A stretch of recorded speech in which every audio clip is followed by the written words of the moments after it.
எல்லாருக்கும் வணக்கம்ங்க. இன்றைக்கி வந்து நம்ம ஃப்ரிட்ஜ் டூர் தான் உங்கள் கூட நான் ஷேர் பண்ண போகிறேன். வாங்க நம்ம வீடியோக்குள்ளே போகலாம். நம்ம ஃப்ரீசருக்குள்ளே என்ன வச்சுருக்கோன்னு பார்க்கலாம். ஃபஸ்ட்டு வந்து பார்த்திங்கன்னா இந்த மசாலா ஐட்டம்ஸ் எல்லாம் இருக்குது இல்லைங்களா, இந்த கரம் மசாலா, அந்த சிக்கன் மசாலா, அதெல்லாம் நான் ரேராக தான் யூஸ் பண்ணுவேன். அதனால் வந்து இந்த மாதிரி ஒரு பாக்ஸில் போட்டு வச்சுருக்கிறேன். நான் அதிகமாக ஃப்ரீசரில் வந்து ஐஸ் க்யூப்ஸ் ஊற்றி வைக்கிறது இல்லைங்க, வேணுங்கிறப்ப மட்டும் ஊற்றி வச்சுக்கிறது. இது வந்து கலர் பவுடர், இதுவும் வந்து நம்ம ரேராக தான் யூஸ் பண்ணுறதுனால அதையும் ஒரு பாட்டிலில் போட்டு நான் ஃப்ரீசரில் வச்சுருக்கிறேங்க. இது வந்து நம்ம பாலாடை இருக்குது இல்லைங்களா, பாலாடையெல்லாம் நான் இதில் தான் எடுத்து வச்சுக்குவேன். வீட்டிலேயே வந்து நம்ம நெய் சிலுப்பிக்கலாம். இதில் வந்து பார்த்திங்கன்னா எப்பாவது பால் பேக்கெட் வாங்கினா மட்டும்தான் இது யூஸ் பண்ணுவேன், மற்றபடி இதை நான் யூஸ் பண்ணுறதே இல்லை. இதில் வந்து பார்த்திங்கன்னா சாமிக்கு ஏதாவது பூ போட்டதுக்கப்புறம் மிச்சம் இருந்துச்சுன்னா இந்த மாதிரி ஒரு கவரில் போட்டு இந்த பாக்ஸில் போட்டு வச்சுருப்பேன். அதில் வந்து பார்த்திங்கன்னா பால் வச்சுருக்கிறேன். இது வந்து மாவு. இதில் வந்து இஞ்சி பூண்டு பேஸ்ட் வந்து அரைச்சி கொஞ்சம் மிச்சம் இருந்தது, அதை எடுத்து வச்சுருந்தேன். இதில் வந்து லெமன், பாதி லெமன் அதில் வச்சுருக்குறேங்க.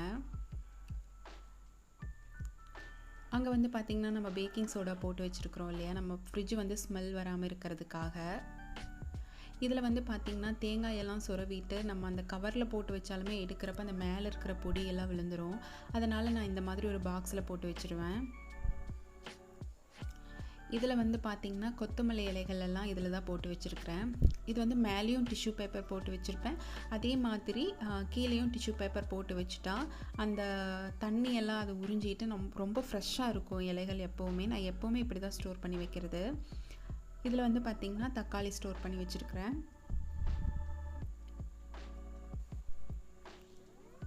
ஃப்ரூட்ஸ் எப்போவுமே வந்து நாங்கள் தேவைக்கு அளவாக தான் வாங்கி யூஸ் பண்ணுவோம். ஃப்ரிட்ஜில் அதிகமாக ஸ்டோர் பண்ணி வைக்க மாட்டேன். இந்த டைம் கொஞ்சம் நிறையா இருந்ததுனால ஃப்ரிட்ஜில் ஸ்டோர் பண்ணியிருக்கேன்.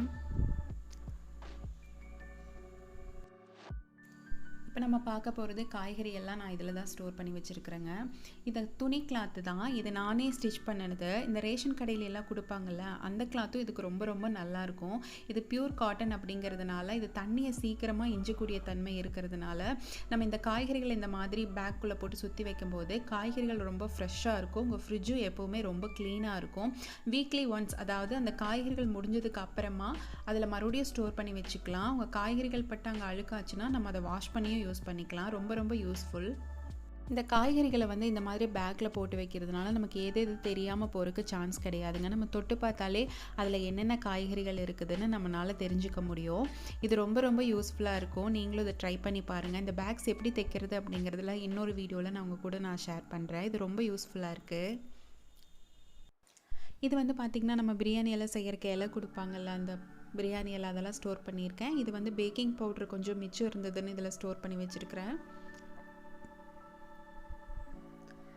இந்த சம்படத்தில் பிஸ்தா பருப்பு ஸ்டோர் பண்ணியிருக்கேங்க. இதை வெளியே வச்சா எறும்பு அரிச்சிருது, அதனால் இந்த மாதிரி சம்படத்தில் போட்டு ஸ்டோர் பண்ணி வச்சுருக்கேன். பாதாம் பருப்பு எப்போவுமே நான் வந்து ஃப்ரிட்ஜில் ஸ்டோர் பண்ணுறது கிடையாது, எக்ஸ்ட்ரா பேக்கெட் இருந்ததுனால இதில் ஸ்டோர் பண்ணியிருக்கேன். எப்போவுமே ஃப்ரிட்ஜில் ஸ்டோர் பண்ணக்கூடாதுன்னு சொல்லுவாங்க. ஏன்னா வந்து முட்டைக்கு வந்து ஒரே மாதிரியான டெம்பரேச்சர் தான் வேணும். நம்ம முட்டை எல்லாமே பார்த்திங்கன்னா நம்ம ஃப்ரிட்ஜில் அந்த டோர் சைடு தான் கொடுத்துருப்பாங்க. அப்போ நம்ம ஓப்பன் பண்ணி எடுக்கும்போது அந்த டெம்பரேச்சர் மாறதுனால தான் முட்டையை ஃப்ரிட்ஜில் வைக்கக்கூடாதுன்னு சொல்கிறாங்க. நான் எப்போவுமே வீக்லி ஒன்ஸ் தான் முட்டை வாங்குற மாதிரி வச்சுக்குவேன். ஏன்னா எனக்கு ரொம்ப ஃப்ரிட்ஜ் வந்து குட்டி அப்படிங்கிறதுனால எனக்கு ஸ்டோர் பண்ணுறதுக்கு இடம் கிடையாது, அதனால் நான் இங்கே வச்சுருக்கேன். உங்கள் ஃப்ரிட்ஜ் கொஞ்சம் பெருசு அப்படிங்கும்போது நீங்கள் ஒரு பாக்ஸில் போட்டு உங்கள் ஃப்ரிட்ஜுக்குள்ளே ஸ்டோர் பண்ணும்போது உங்கள் முட்டைகள் எப்போவுமே கெட்டு போகாமல் இருக்கும். இந்த பாட்டிலில் பார்த்திங்கன்னா நான் பூண்டு தொளிச்சு வச்சுருக்கேன். நான் 3 days ஒன்ஸ் இந்த மாதிரி தொளிச்சு வைக்கும்போது எனக்கு ரொம்ப ஈஸியாக இருக்குது வேலை செய்கிறதுக்கு. கீழே டிஷ்யூ பேப்பர் போட்டு வச்சிட்டிங்கன்னா ரொம்ப நல்லாயிருக்கும், ஃப்ரெஷ்ஷாக இருக்கும். இஞ்சி வந்து இப்போ நம்ம ரெகுலராகவே யூஸ் பண்ண ஸ்டார்ட் பண்ணிட்டோம், இஞ்சி டீ போட்டு குடிக்கிறதுனால. அதனால் இந்த மாதிரி தோல் சீவி எடுத்து வச்சுருக்கேன். இதில் லெமன், இது வந்து டொமேட்டோ சாஸ். இது வந்து பெரிய பாட்டில் இருந்ததுங்க, அது எனக்கு ஃப்ரிட்ஜில் வைக்கிறதுக்கு ரொம்ப மேலே இடிச்சிட்டு இடம் இல்லாமல் இருந்தது. அதனால் இந்த மாதிரி ஒரு பாட்டிலில் போட்டுட்டு அதோட எக்ஸ்பீரி டேட் மட்டும் நான் இதில் நோட் பண்ணி வச்சுட்டேன், இந்த மாதிரி ஸ்டிக்கர் ஒட்டி. இப்படி இருக்கும்போது எனக்கு யூஸ் பண்ணுறதுக்கு ரொம்ப ஈஸியாக இருக்குது. டேட் முடிஞ்சதுன்னா அதை எடுத்து வெளியே வைக்கிறதுக்கும் எனக்கு ரொம்ப கன்வீனியண்ட்டாக இருக்குது. இதுக்கு கீழே பார்த்திங்கன்னா கொஞ்சம் சோயா சாஸ் இருக்குது. இதில் சுக்கு வச்சுருக்கிறேன். இந்த பாக்ஸில் வந்து நான் நெய் ஸ்டோர் பண்ணி வச்சுருப்பேங்க. இந்த சம்படத்தில் பார்த்திங்கன்னா கருவேப்பிலை போட்டு வச்சுருப்பேன். இது ரொம்ப ரொம்ப ஃப்ரெஷ்ஷாக இருக்கும். இந்த சம்படத்தில் கருவேப்பிலை போட்டு யூஸ் பண்ணி பாருங்கள். ரொம்ப ரொம்ப ஃப்ரெஷ்ஷாக இருக்கும். 20 டேஸ் 25 டேஸ் வரைக்குமே இதில் ஃப்ரெஷ்ஷாக இருக்கும் கருவேப்பிலை. அதே மாதிரி இதில் வந்து கீழேயும் டிஷ்யூ பேப்பர் போட்டு மேலேயும் டிஷ்யூ பேப்பர் வச்சு பச்சை மிளகா வச்சுட்டா ரொம்ப ஃப்ரெஷ்ஷாக இருக்குங்க. இந்த வீடியோ உங்கள் எல்லாருக்கும் கண்டிப்பாக பிடிச்சிருக்கும்னு நம்புகிறேன். அப்படி பிடிச்சிருந்தா சேனலுக்கு மறக்காமல் சப்ஸ்கிரைப் பண்ணுங்கள். இன்னொரு யூஸ்ஃபுல்லான வீடியோவோட நான் உங்களை பார்க்குறேன். அது வரைக்கும் பாய்.